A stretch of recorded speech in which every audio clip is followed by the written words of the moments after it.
We naturally trust our eyes and ears to tell us what is real. But rationalism says that's true. Knowledge is gained without needing sense experience.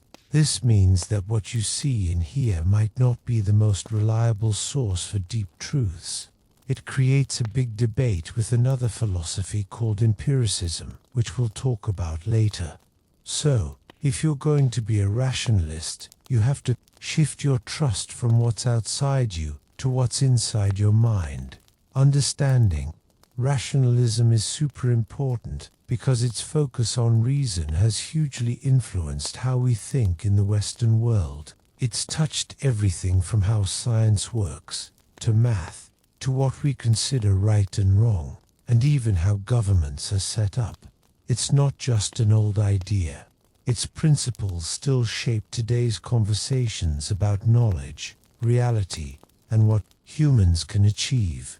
This way of thinking actually helped challenge old ways of authority and pushed for critical thinking, which paved the way for modern democracy and human rights. While rationalism is often linked to the age of reason in the 17th and 18th centuries, its roots go way back.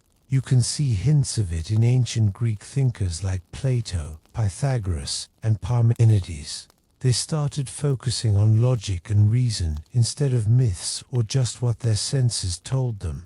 This early focus on understanding the hidden rules and structures of reality through logical thinking set the stage for the more defined ideas of modern rationalists like René Descartes, Baruch Spinoza, and Gottfried Leibniz. A consistent thread connecting these ancient Greek thinkers like Parmenides, who didn't trust senses for real knowledge, and Plato, who believed in forms that only reason could see with seven rationalists like Descartes, whose famous "I think, therefore I am" came from doubting everything as a deep human desire for absolute, unshakable certainty. This search for certain, not just likely, knowledge suggests that people for thousands of years have wanted to build their understanding on a solid foundation, something that goes beyond the quick and often misleading information from our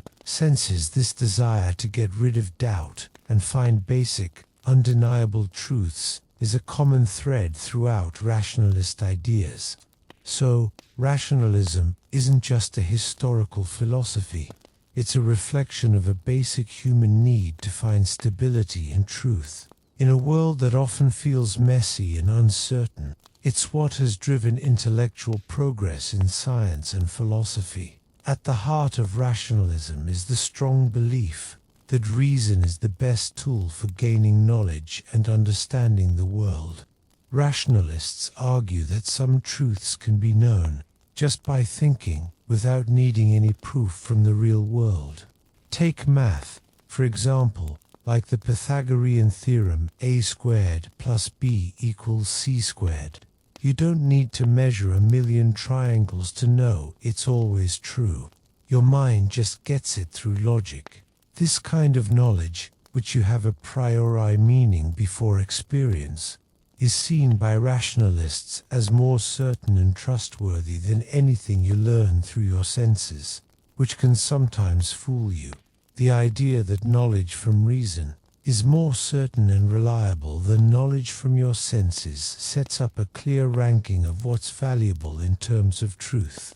It's not just a preference, it's a big statement about how trustworthy different sources of knowledge are.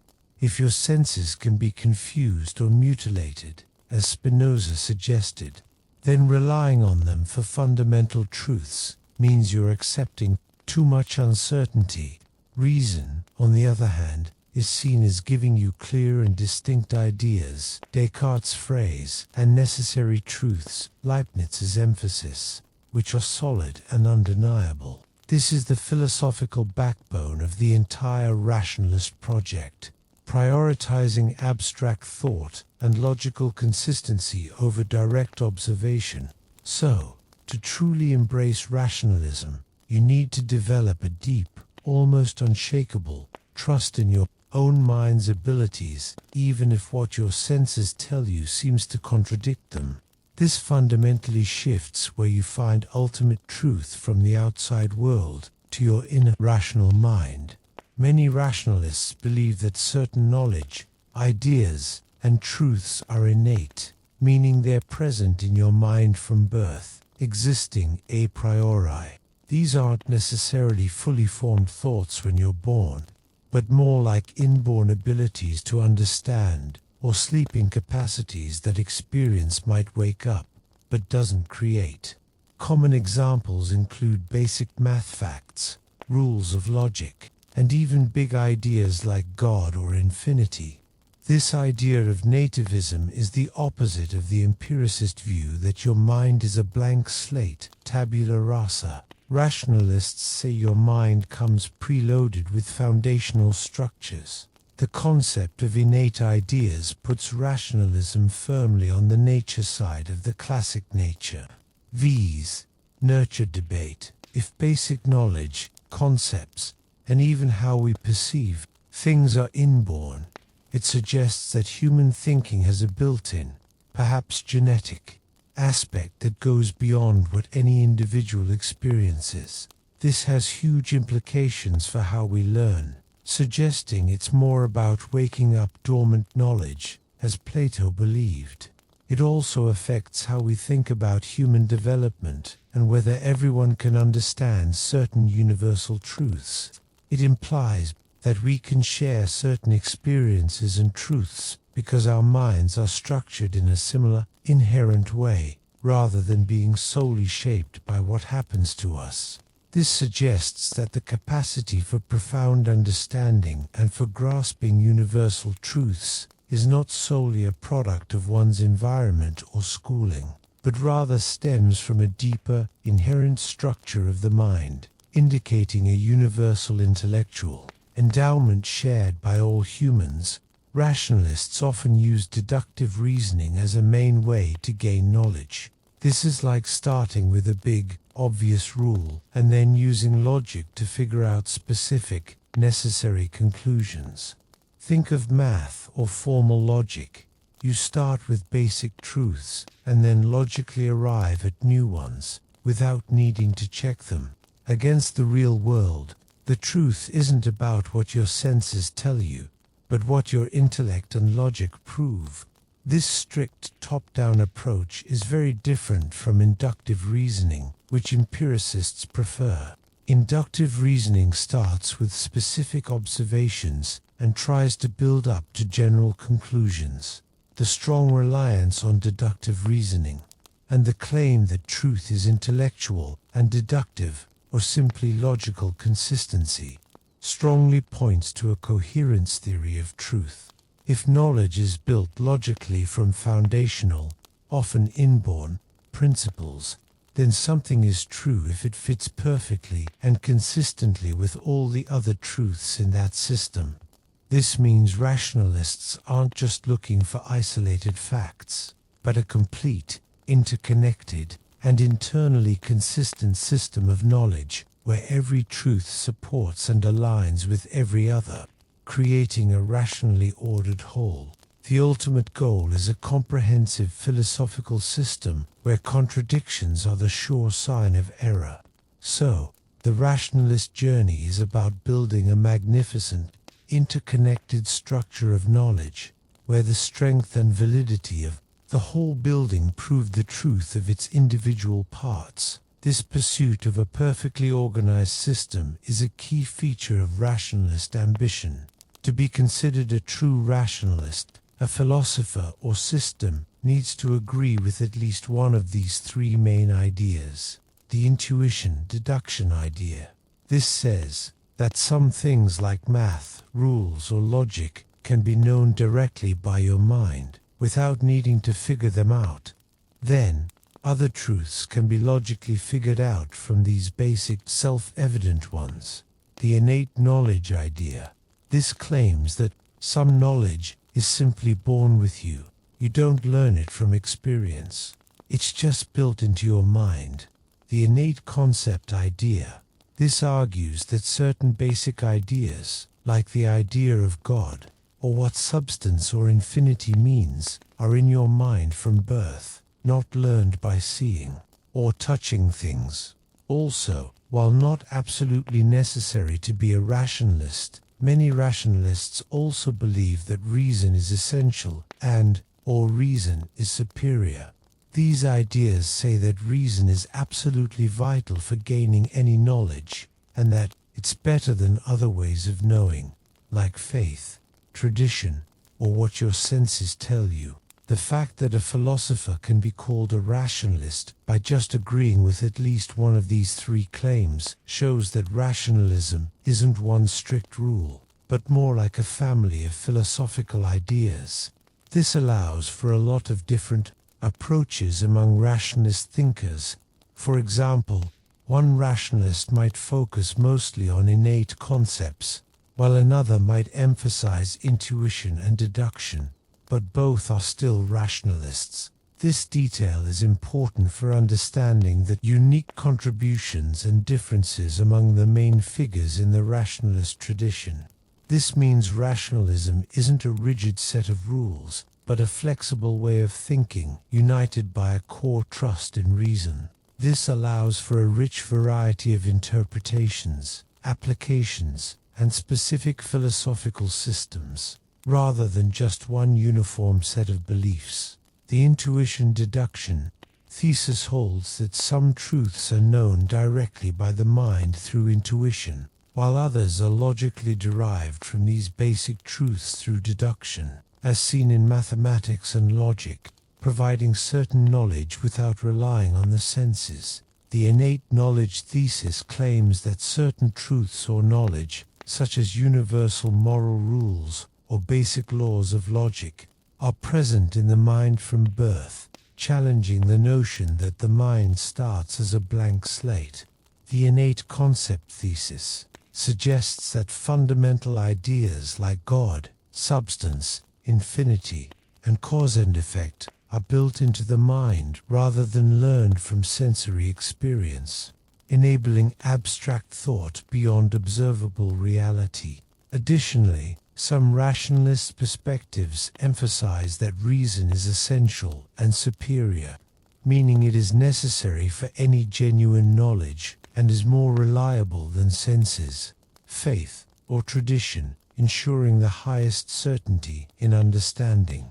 Let's start with René Descartes, 1596 to 1650, often called the father of modern philosophy. His rationalism is deeply rooted in his special way of methodical doubt. He basically decided to doubt everything he could possibly doubt, hoping to find one single truth that he couldn't deny.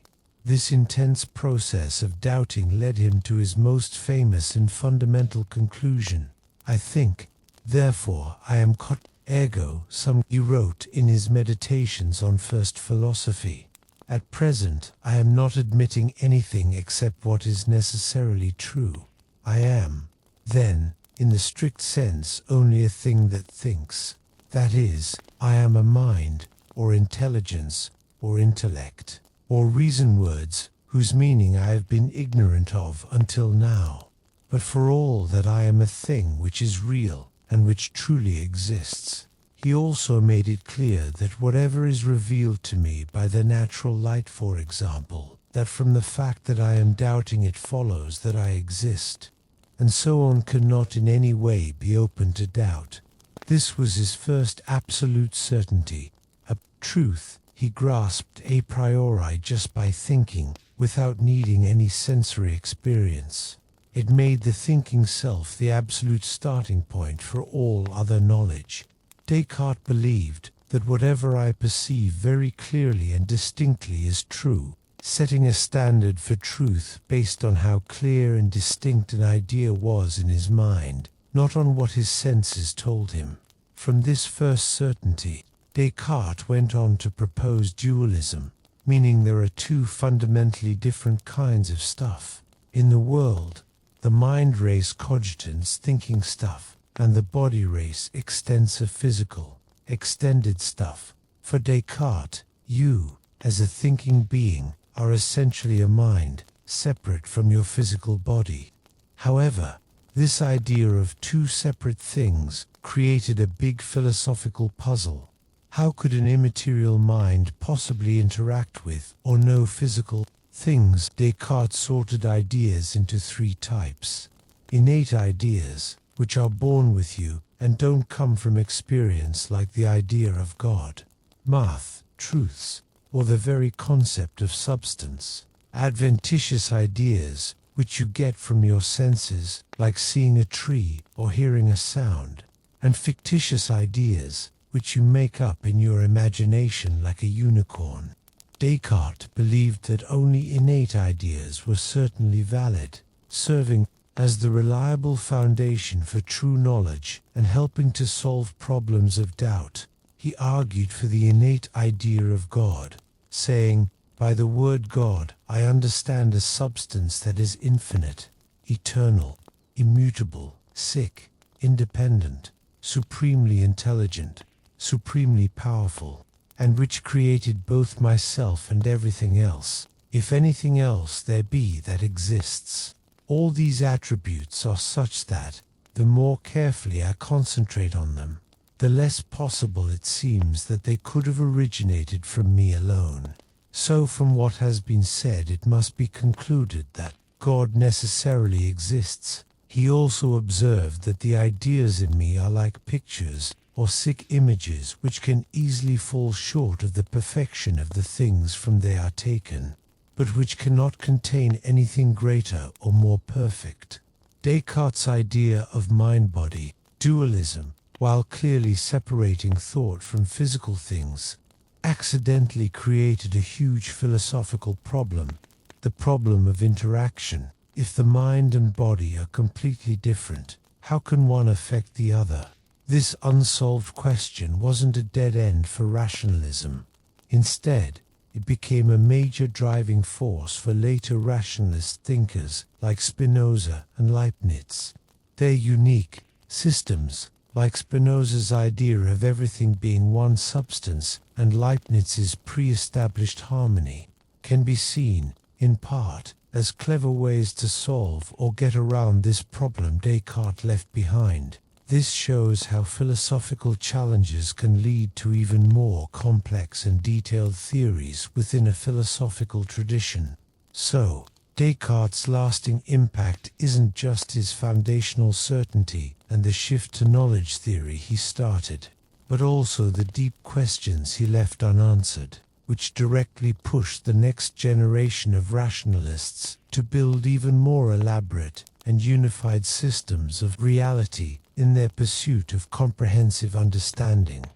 Next up is Baruch Spinoza, 1632 to 1677, whose deep philosophy built on deep ideas but took them in a very different direction.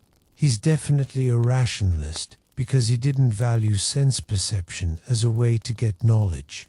He focused on a purely intellectual way of knowing, and he loved geometry as a model for philosophy. Spinoza's most groundbreaking idea is his substance monism, which means he believed there is one and only one substance, and he called this God, or nature deus, sive natura. He defined substance as what is in itself and is conceived through itself, and an attribute as what the intellect perceives of a substance as constituting its essence. From these definitions, he famously concluded, except God, no substance can be or be conceived, and whatever is in God, and nothing can be or be conceived without God. This means that for Spinoza, everything, your mind, your body, everything in the universe is just a mode or expression of this single, infinite, eternal, and self-sufficient substance. This radical idea of one substance directly rejects Descartes' dualism and dispute by seeing mind and body as two different ways of looking at the same underlying reality. It neatly solves Descartes' mind-body problem by making it disappear. A direct result of his one substance idea is Spinoza's absolute causal determinism. He clearly stated that in nature there is nothing contingent, but all things have been determined from the necessity of the divine nature to exist and produce an effect in a certain way. He also said, a thing which has been determined by God to produce an effect cannot render itself undetermined. This means that every event, every thought, every action happens out of logical necessity from the eternal nature of God, nature. Just as it follows from the nature of a triangle that the sum of its angles are equal to 2 right angles or 180 degrees. If something seems random, it's just because we have defective knowledge. This strict determinism has big implications, leading Spinoza to say that human free will is a delusion that comes from not fully understanding our actions. For Spinoza, to truly know something is to know it is necessary, completely determined by its causes.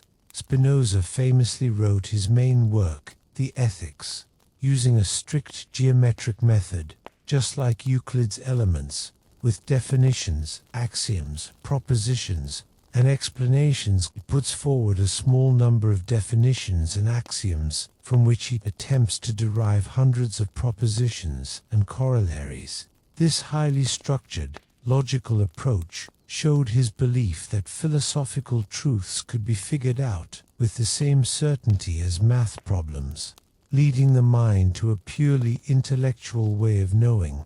He used this step-by-step method to show how everything necessarily flows from God, starting with ideas about God's nature. Spinoza described 3 levels of knowledge. Knowledge of the first kind, inadequate perception. This is the lowest level, coming from random experience, experientia vega, and signs ex signis. It includes what your senses tell you and your imagination. These are confused, mutilated, and inadequate ideas because they show the condition of our own body more than the nature of the external bodies. Spinoza clearly stated that sensory perception, which Spinoza calls knowledge of the first kind, is entirely inaccurate, since it reflects how our own bodies work more than how things really are. Knowledge of the second kind, reason. This is gained through common notions and logical deduction, following a rational order. It involves forming adequate ideas from what's common to all bodies, or common to the human body, and regularly affects other bodies. Geometry is the perfect example of this kind of knowledge. We can also have a kind of accurate knowledge called knowledge of the second kind, or reason. This encompasses knowledge of the features common to all things, and includes principles of physics and geometry. Knowledge of the third kind, intuitive knowledge. This is the highest and deepest form of knowledge. It comes from a complete understanding of the true nature of certain aspects of God to the complete knowledge of the true nature of things. It provides you a direct, unique insight into the essence of something and how it necessarily comes from God's essence, understood in one single moment. This allows you to understand things under a certain aspect of eternity, leading to the highest human happiness. We can also have knowledge of the third kind, or intuitive knowledge. Spinoza's idea that everything is a mode of a single, infinite, and necessary God, nature, logically leads to absolute causal determinism. This isn't just a fancy idea about reality. It has deep implications for how we live. If everything is necessary and free will is a delusion, then human happiness and freedom aren't about making arbitrary choices.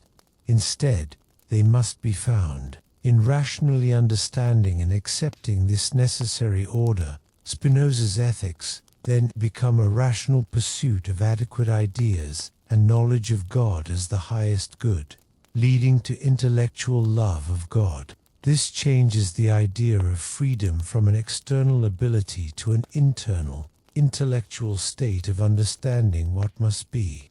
Spinoza's philosophy offers a universe of deep connections and logical certainty, where true human flourishing comes not from fighting against nature, but from a deep, rational understanding and acceptance of your necessary place within the grand, determined divine order. The last major figure in continental rationalism is Gottfried Wilhelm Leibniz, 1646 to 1716. Often seen as the last great continental rationalist, while Leibniz, like other rationalists, generally thought reason was separate from experience, he uniquely admitted that experience plays a role in knowledge acquisition. He argued that while reason gives us the basic rules of knowledge, experience is needed to apply these rules to the world.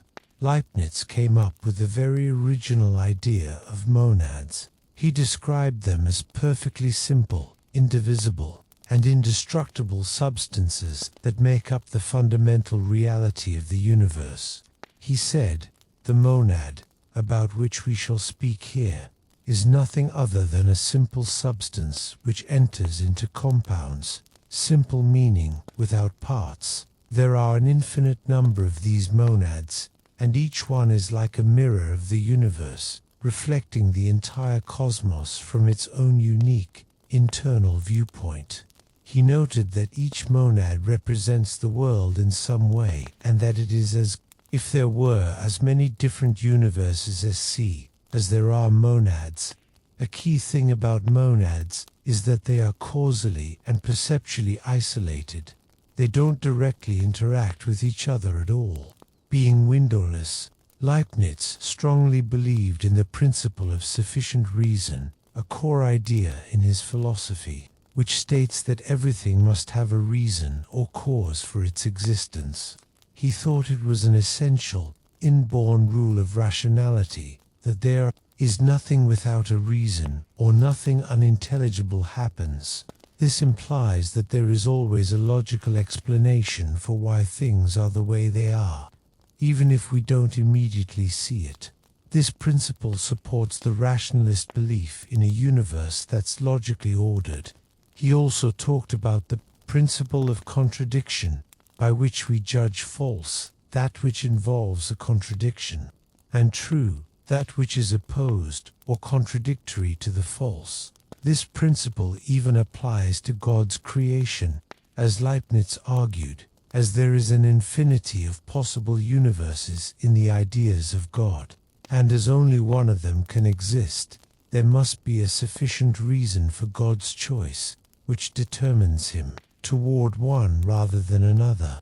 And this reason can be found only in the fitness or the degrees of perfection that these worlds contain, since each possible thing has the right to claim existence in proportion to the perfection it involves. To explain how monads seem to interact and be coordinated, since they are actually isolated, Leibniz proposed the idea of pre-established harmony. He argued that God, when creating the best of all possible worlds, perfectly set up the internal states and perceptions of all monads from the very beginning, so they appear to interact, but they're actually just unfolding their pre-programmed internal states in perfect, divinely planned sync. Leibniz explained this by saying, "The soul follows its own laws, and the body likewise follows its own laws, and they agree with each other in virtue of the pre-established harmony between all substances. Since they are all representations of one and the same universe." He further explained that God created the soul and every other real unity, i.e. monad, in such a way that everything in it must spring from within itself, by a perfect spontaneity with regard to itself, and yet in a perfect conformity with things outside. It follows from this that, since each of these substances exactly represents the whole universe in its own way and from a certain point of view, and since the perceptions or expressions of external things reach the soul at the proper time by virtue of its own laws, there will be a perfect agreement between all these substances, producing the same effect as would occur if these communicated with one another by means of a transmission of species or qualities. This clever solution was Leibniz's answer to Descartes' mind-body problem. avoiding both Descartes' idea of direct interaction and Spinoza's radical idea of one single substance. Leibniz also believed in innate ideas, thinking that all knowledge lives in the soul and that what our senses tell us can be broken down into logical relationships. He made a distinction between two kinds of truths, those of reasoning and those of fact. The truths of reasoning are necessary, and their opposite is impossible. The truths of fact are contingent, and their opposites are possible. He stressed that it is the knowledge of necessary and eternal truths which distinguishes us from mere animals, and gives us reason and the sciences, raising us to knowledge of ourselves and of God. It is this in us which we call the rational soul or mind. While acknowledging the endless complexity within each monad, he noted that a soul can read in itself only what is distinctly represented there. It is unable to develop all at once all the things that are folded within it, for they stretch to infinity. The distinct and complex systems created by Descartes' dualism, Spinoza monism, and Leibniz monadology aren't just abstract mental exercises. They show a deep, rationalist drive to create complete, internally consistent, and problem-solving explanations of reality. Descartes sought a solid starting point. Spinoza unified all existence into one substance to get rid of the mind-body interaction problem, and Leibniz, with his pre-established harmony, provided a way for things to seem to interact without actually touching, thus addressing the very problems Descartes' system had created. Each philosopher, through strict logic and sticking to rationale principles, aimed to build a worldview where every detail could be logically explained, showing how ambitious reason can be in building comprehensive and coherent systems. This indicates that the rationalist project is driven by an endless ambition to explore every corner in the search for understanding, building a coherent philosophical structure that explains existence from its most basic principles and solves inherent philosophical puzzles. René Descartes saw reality through the lens of dualism, dividing it into mind or thinking stuff and body or physical matter, and explained their relationship through interactionism. Though this raised philosophical challenges, he is known for "I think, therefore I am," his method of doubting everything to find certain truth, the concept of clear and distinct ideas, and his belief in innate ideas.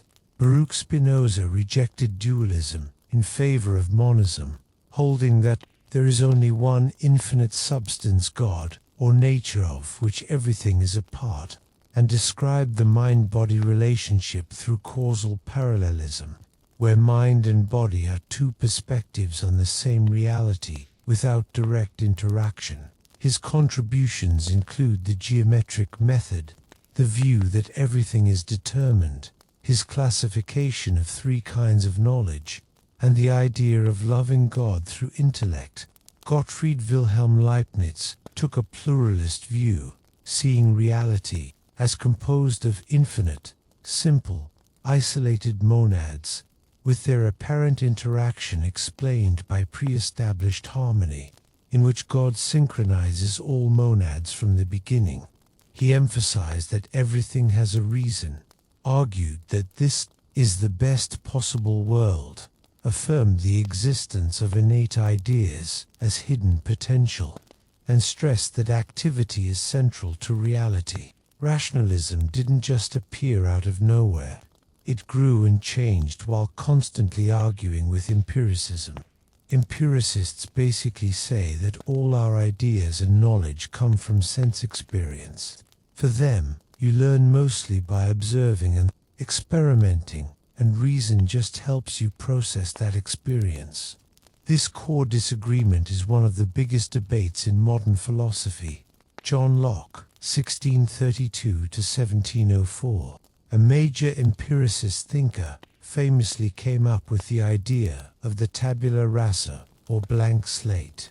He argued that your mind is completely empty at birth, with no innate ideas or knowledge.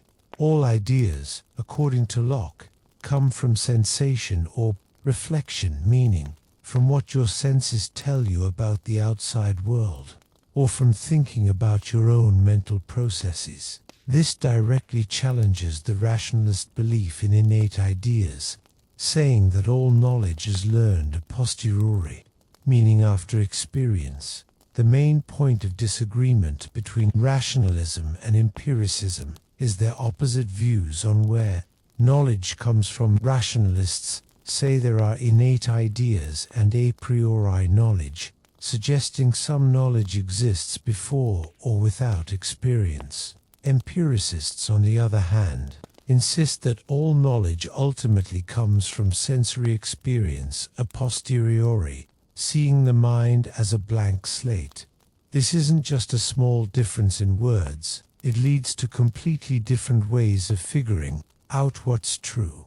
If knowledge is innate, you rely on looking inward, intuition, and deduction. If it's empirical, you rely on observation, experiments, and induction.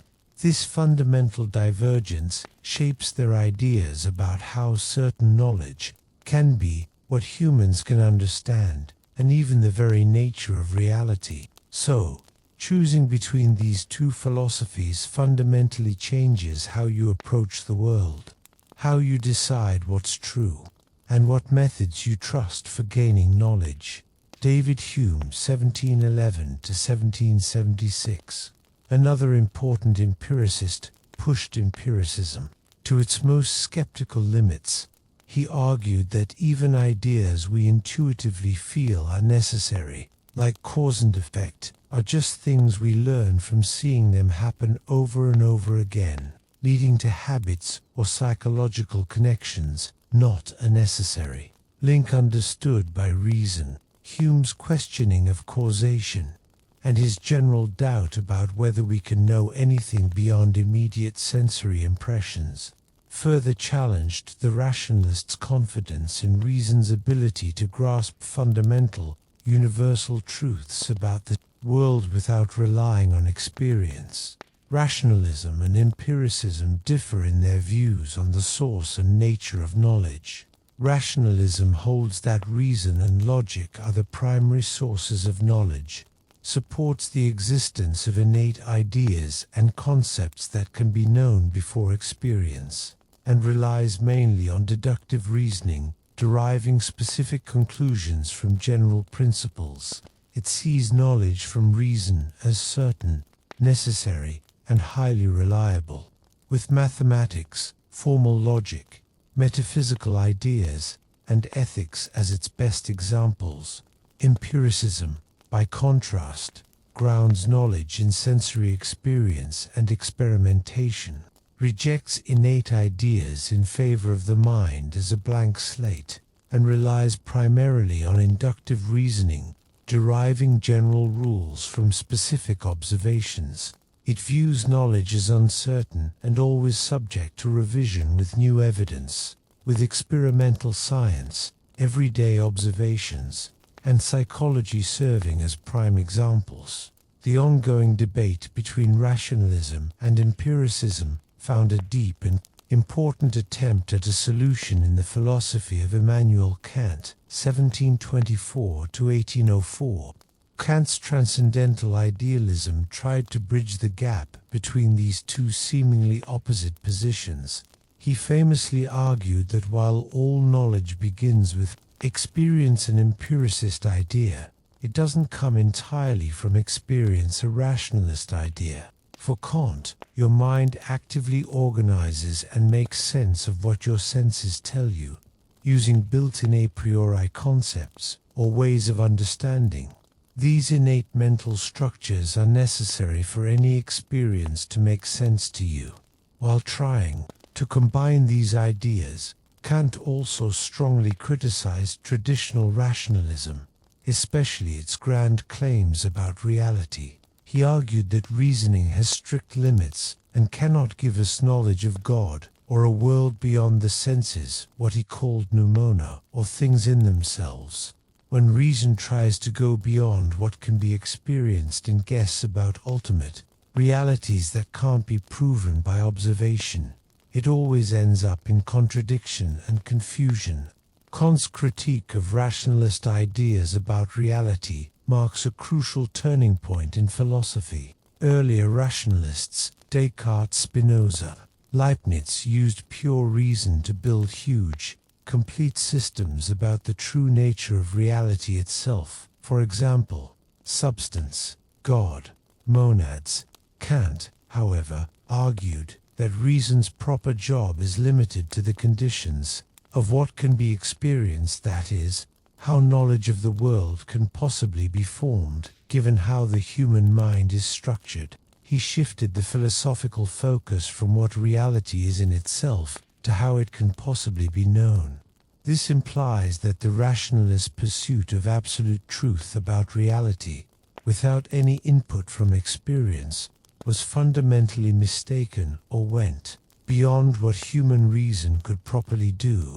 It put the focus back on the limits and structures of human thinking rather than the inherent nature of things in themselves. So Kant's philosophy suggests that while reason is an essential tool for understanding, its power isn't limitless. It works within the framework of human experience, preventing direct knowledge of ultimate realities like God, the soul, or the universe as a whole, through pure reason alone. This adds a necessary humility to the rationalist project.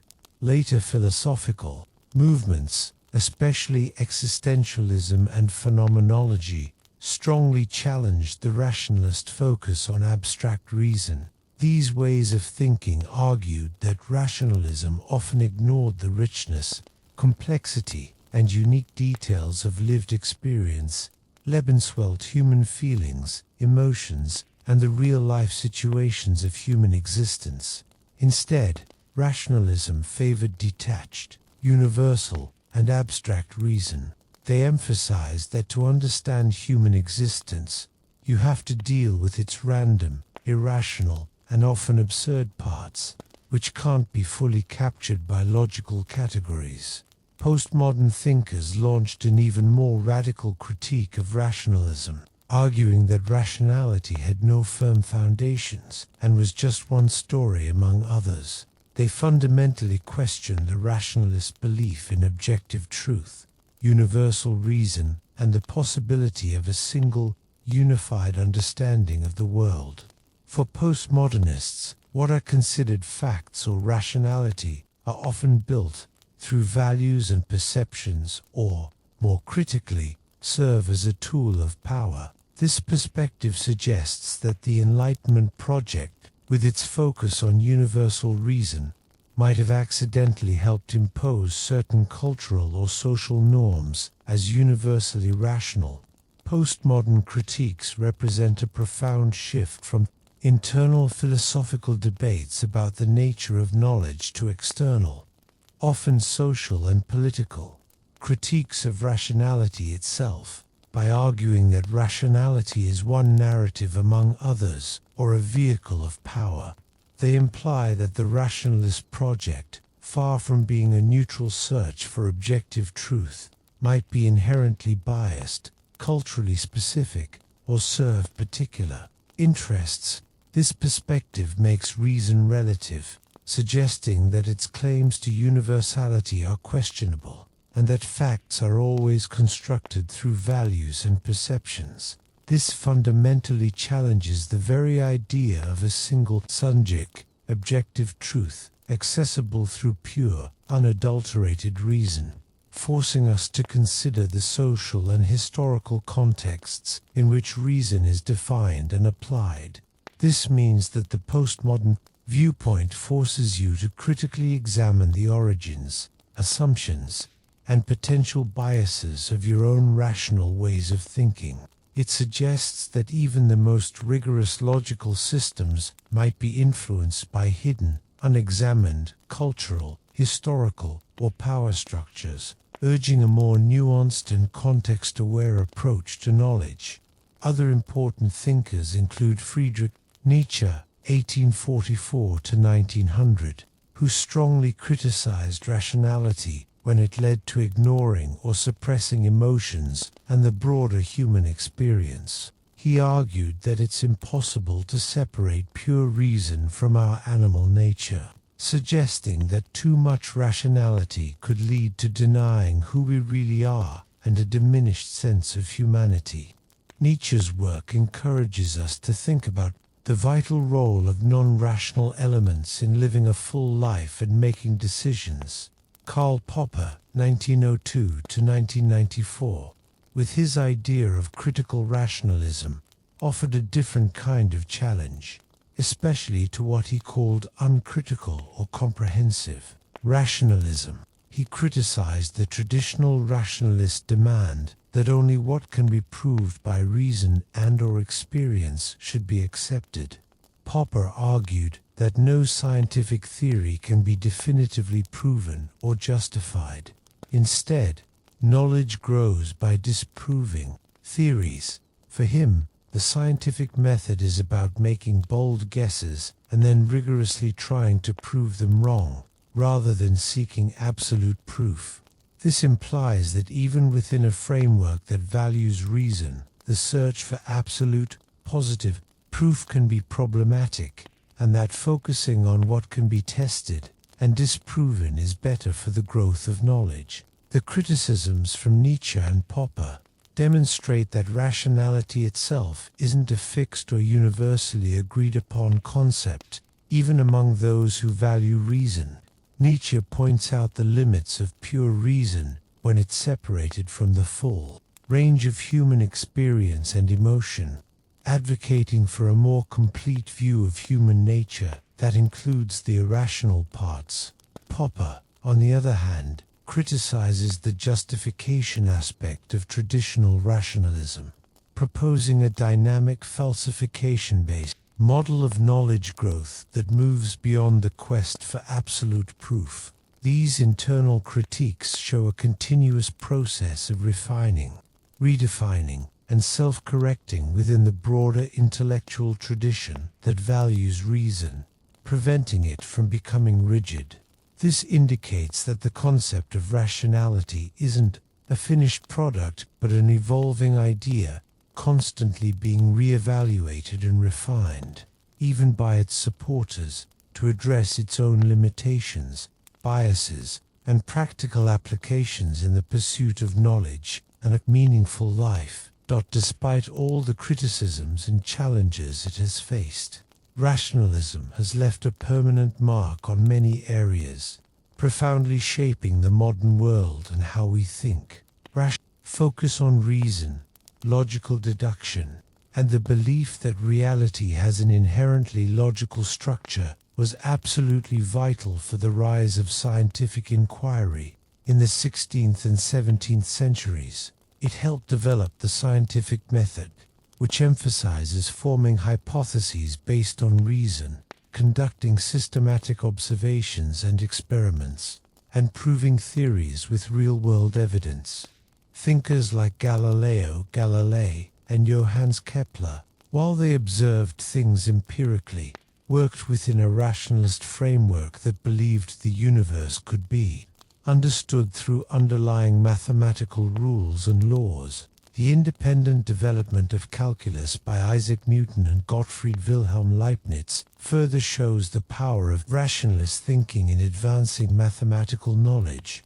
While rationalism is often presented as the opposite of empiricism, its deep impact on the development of modern science reveals a crucial and often surprising interaction between the two.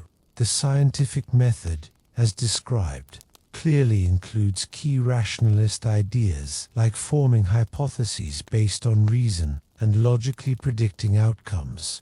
However, it also strongly emphasizes relying on real-world evidence and observation and testing hypotheses through experiments. This suggests that truly strong scientific progress isn't purely rationalist or purely empiricist, but rather a dynamic and successful combination of both. Rationalism provides the logical framework, consistent theories, and the belief in an understandable universe, while empiricism provides the necessary data, observations, and verification. This highlights that in practice, the most successful and impactful intellectual efforts often go beyond strict philosophical boundaries. On the world of ethics, what's right and wrong, rationalism says that reason, rather than feelings, customs, or authority, is the final judge of good and bad, right and wrong. For a rationalist, moral rules are universal and can be discovered through logical consistency. Immanuel Kant's ethical philosophy, which focuses on the categorical imperative, judging an action by checking if it's self-consistent and can be applied universally, as understood by the intellect, is a prime and very influential example of rational ethics. The Enlightenment, often called the Age of Reason, was deeply influenced by rationalist thought, and its principles laid the groundwork for modern democracy and human rights. Enlightenment thinkers, drawing on rationalist ideals, pushed for governments based on the consent of the governed, and the protection of natural rights and individual freedoms. These ideas were crucial in shaping revolutions in America and France, actively applying Enlightenment ideals to create new political systems based on reasoned arguments. Rationalism continues to influence how we think today across many fields. Its focus on formal logic and rigorous reasoning has significantly shaped the development of analytic philosophy. Analytic philosophy's reliance on formal logic as a universal and strict language for philosophical reasoning can be seen as a continuation of the continental rationalist attempt to make philosophy more like mathematics. While not a direct copy of Spinoza's geometric method in every detail, the shared commitment to logical rigor and systematic argument shows a deep-seated rationalist impulse. The ongoing tension between rationalism and empiricism remains a central topic in philosophical discussions and research. Debates in epistemology, how we know what we know, metaphysics, the nature of reality, and the philosophy of science continue to engage with rationalist ideas and arguments. Furthermore, rationalist ideas have found practical uses in fields like mathematics, computer science, and artificial intelligence, where logical consistency and deductive reasoning are extremely important. The development of cognitive science and artificial intelligence, for example, has led to new discussions about the nature of reason and how it relates to human thinking, showing that rationalist questions are still very relevant. The legacy of rationalism will likely continue to shape various fields in the future, including the development of more nuanced ethical theories and the refinement of political and social theories.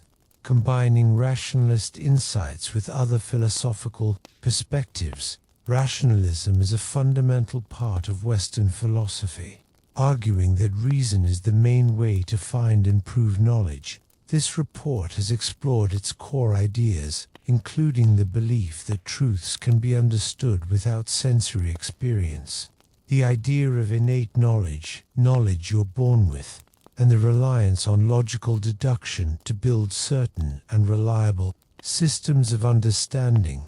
The journey of rationalism, from its ancient Greek beginnings to its peak in the 17th and 18th centuries, with key figures like René Descartes, Baruch Spinoza, and Gottfried Wilhelm Leibniz, shows a consistent human desire for absolute certainty and a complete, logically consistent explanation of reality. The deep ideas about reality developed by these thinkers, from Descartes' dualism and its interaction problem, to Spinoza's unifying idea of one substance and absolute determinism, and Leibniz's many monads with their pre-established harmony, show the rationalist ambition to solve fundamental philosophical puzzles through rigorous intellectual inquiry. These different approaches, though unique, share a commitment to building complete and internally consistent worldviews. The historical conversation between rationalism and empiricism highlights a basic difference in how they approach not prioritizing built-in mental structures and deduction, the other emphasizing sensory experience and observation. This ongoing debate has not only defined philosophical discussions, but has also led to attempts to combine them, most notably by Immanuel Kant, who tried to integrate the strengths of both traditions while also criticizing the limitless ambitions of pure reason in understanding reality. Furthermore, later criticisms from existentialism, phenomenology, Nietzsche, and postmodern thought have challenged rationalism's perceived neglect of real-life experience, emotion, and the possibility that reason itself can be influenced by social and power structures. These critiques, however, haven't lessened rationalism's lasting influence, but have instead prompted a continuous reevaluation and refinement of the concept of rationality itself. Ultimately, rationalism's legacy is undeniable. Its focus on reason and logical inquiry has been crucial in the development of modern science, mathematics, ethics, and political thought, laying the intellectual groundwork for scientific methods, universal moral principles, and democratic ideals. The interplay between rationalist and empiricist principles, especially clear in the scientific method, shows that strong intellectual progress often comes from a dynamic combination of these seemingly opposing views. Rationalism remains a vital and relevant philosophical tradition, continuing to shape contemporary debates and inspire new generations of thinkers. Your own thinking ability is the most important way to gain knowledge and understand the world around you. It suggests that some truths are just known by your mind, almost like they're built in from birth, rather than something you learn through your senses or experiences. This idea emphasizes that you can figure out certain things just by thinking logically, without needing to see, hear, or touch anything. Think of it like solving a puzzle in your head or understanding a mathematical concept. It's all about pure thought. Even in your daily life in 2025, you probably use rational thinking more than you realize. When you weigh pros and cons for a big decision, analyze data to understand a trend, or try to predict an outcome based on logical steps, you're tapping into principles that stem from this philosophy. It's about seeking clarity and truth through systematic thought.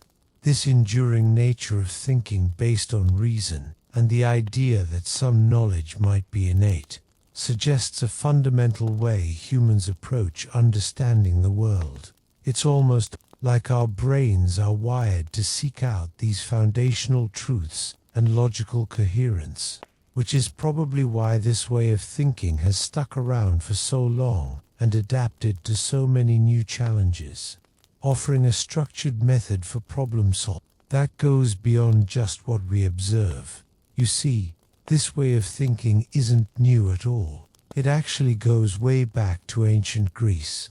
Philosophers like Plato, for instance, believed that there were perfect, unchanging forms of things like justice or beauty, and you could only truly grasp these through pure reason, not by just looking at examples in the physical world.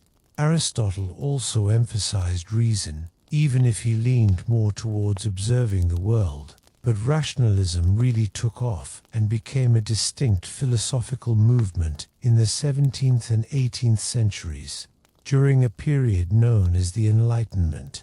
This is when thinkers like René Descartes, Baruch Spinoza, and Gottfried Wilhelm Leibniz came onto the scene. Descartes, often called the father of modern rationalism, famously said, "I think, therefore I am," establishing that your own conscious thought is the most certain thing you can know. He believed in innate knowledge, ideas present in your mind from birth. Spinoza built a complex system emphasizing that knowledge comes through reason, seeing God and nature as one unified thing. Leibniz, on the other hand, developed the idea of monads, fundamental substances, arguing that knowledge is acquired through reason and that the universe operates on a pre-established harmony.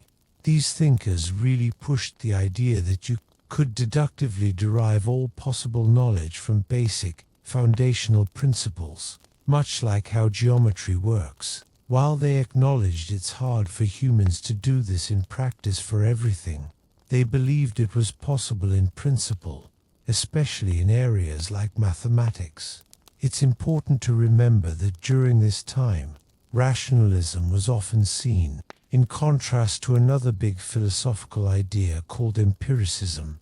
While rationalists believed you could gain knowledge through reason alone, empiricists argued that all your knowledge ultimately comes from your senses and experiences. It's a classic debate about how you truly know what you know. You might think these two ideas are completely at odds, but interestingly, history shows us that trying to bring them together, like with logical positivism in the 20th century, has actually pushed our understanding of knowledge forward. Modern science, for instance, relies heavily on empirical observation, but also on rational deduction and theoretical frameworks. This suggests that the tension between these two approaches is a powerful force in the evolution of how we understand knowledge, pushing us towards more comprehensive models. In 2025, especially with data-driven AI, the practical application often blurs these lines, as AI learns from empirical data but operates based on rational algorithms. Fast forward to 2025, and you'll find rationalism isn't just a dusty old philosophy. It's become a captivating ideology, particularly in places like Silicon Valley. It's reshaping how decisions are made in boardrooms and even influencing the moral compass of many tech leaders. This rationalist rise is no longer just a theory. It's actively influencing AI safety labs, city-building projects, and venture capital ethics. What's fascinating is how these abstract ideas are no longer just for philosophers. They're being put into action right now, directly shaping the future through technology and policy. This modern tech rationalism is a cohesive worldview built on specific principles. It's about making decisions based on expected value calculations, rather than just personal feelings or gut instincts. You'll hear terms like AI alignment, which is about making sure that incredibly powerful artificial intelligence systems are designed to align with human values, reducing potential risks to humanity. Rationalist thinkers have been influencing major AI players like OpenAI and DeepMind in this area for years, using rationalist frameworks in their safety work. Then there's Bayesian reasoning, a way of thinking where you constantly update your beliefs based on new evidence. It's about being flexible and adapting your understanding as more information comes in, rather than sticking to fixed ideas. Some leading figures in tech rationalism argue that traditional human morality isn't quite compatible with the speed and scale of modern tech, suggesting we need ethical systems grounded in this kind of predictive accuracy. And finally, long-termism, a principle that prioritizes actions that have favorable implications for the very distant future, including investing in ways to prevent catastrophic risks to humanity. Venture capital firms are even using this kind of long-term thinking in their investment strategies. In the world of artificial intelligence, a rational agent is a key concept. Think of it as an AI system designed to make the best possible decisions given the information it has and its goals. It's always trying to maximize its performance measure. Basically, what defines success for that AI? Whether it's a car navigating traffic, an AI diagnosing a medical condition, or a robot in a factory. These systems are built to act rationally, choosing the optimal path. They work by observing their environment, considering all possible actions, and then picking the one that brings them closest to their objective. This often involves techniques like decision theory, evaluating outcomes, game theory for competitive situations, machine learning, learning from data, and logic. But here's where it gets really interesting. While AI aims for perfect logic, the real world is messy. AI systems often have to make decisions with incomplete information and within time limits, a concept known as bounded rationality. This means they use shortcuts and approximations to make good enough decisions rather than always finding the absolute perfect one. This practical limitation can lead to challenges, including algorithmic biases, which is why transparency and human oversight are so crucial in AI development. The influence of rationalist thinking extends beyond just tech development into policymaking. AI, guided by rational principles, is becoming a powerful tool for governments and organizations to formulate more effective policies and make better decisions.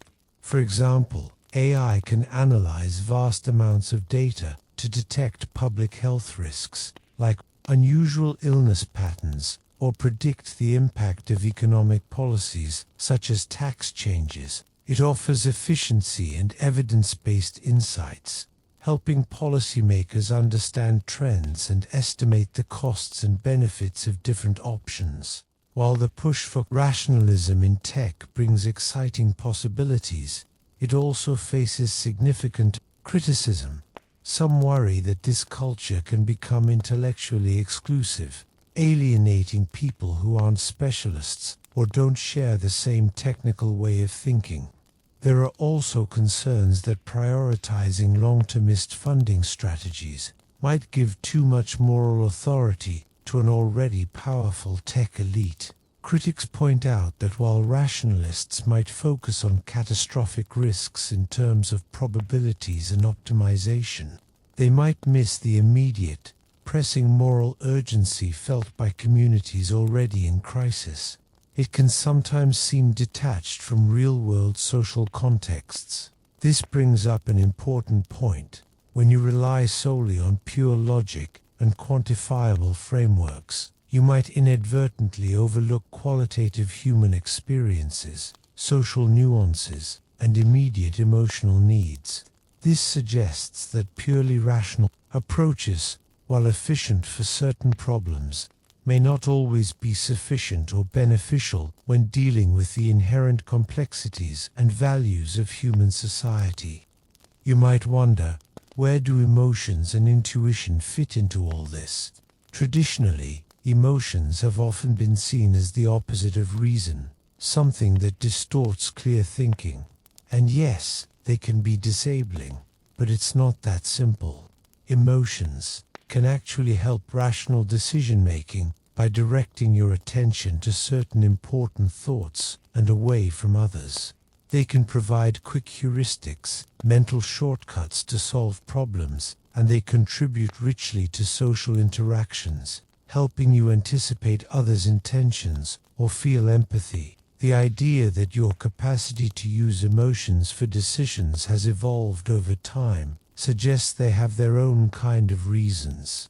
It's about understanding how your actual decisions are shaped by feelings, not just pure logic. This isn't about ditching logic, but rather recognizing that true intelligence, or what some call practical wisdom, comes from a blend.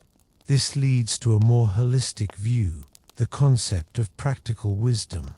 This isn't just about being smart or logical. It's about effectively managing your rational knowledge while also understanding and responding appropriately to your own emotions and the values and feelings of others. It suggests that a proper balance of your emotional, rational, and even spiritual capacities can give you a more complete picture of difficult situations. helping you find appropriate solutions to complex problems. In today's world, especially for those who work with complex information, this balance is crucial for tackling tough situations, staying calm, and developing effective responses. It's about recognizing that rational knowledge, emotions, and values all play a significant part in decision-making and problem-solving. This revaluation of emotions and the emphasis on practical wisdom represents a shift in how human decision-making is understood, moving beyond a simplistic dichotomy towards a more nuanced, integrated model. For truly wise or flourishing outcomes, a purely logical approach is insufficient. The complexities of society and the limitations of pure rationality drive the need for this integrated approach. As you look ahead, rationalism continues to be a foundational force, especially as technology advances. The rise of AI and computational logic only reinforces rationalist perspectives, making reasoning an integral part of technological breakthroughs. You'll see rationalist principles influencing everything from probability theory to how we think about knowledge based on evidence. Rationalists often advocate for a reason-based approach to solving human problems, offering alternatives to traditional dogmas and defending freedom of thought. They champion a scientific approach, working to counter superstition and promote an open, just society. This worldview encourages you to base your beliefs and conduct on a combination of experience and reason, evolving values and ethics from the necessity of human beings living together.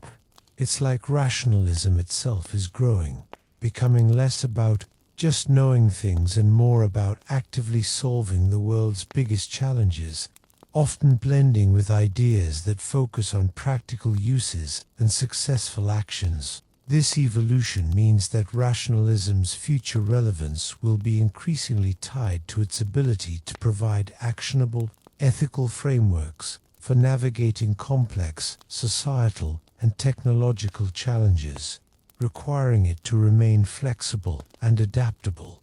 In 2025, you're living in a world where rational thought, especially through AI, is making incredibly complex decisions. But you also see the importance of balancing this with human insight, critical thinking, and diverse perspectives. The future of rationalism isn't just about machines making perfect logical choices. It's about how you, as an individual and as part of society, integrate logical reasoning with empathy, values, and practical wisdom to address complex challenges like inequality or climate change. Ultimately, this means that even the most logical systems need a human touch. The explicit call for a human-centered approach and holistic systems thinking in AI governance and decision-making highlights that purely algorithmic rationality, with its inherent limitations, necessitates human input. The goal of applying rational frameworks is not just efficiency, but the achievement of broader human and planetary well-being. It's about fostering sustainable and wise decisions for human flourishing and planetary health. This suggests that the future of rationalism lies not in an isolated, purely logical pursuit, but in its successful integration with, and service to, a more comprehensive understanding of human needs, values, and societal complexities. It's about using reason as a powerful tool within a larger, ethically guided framework.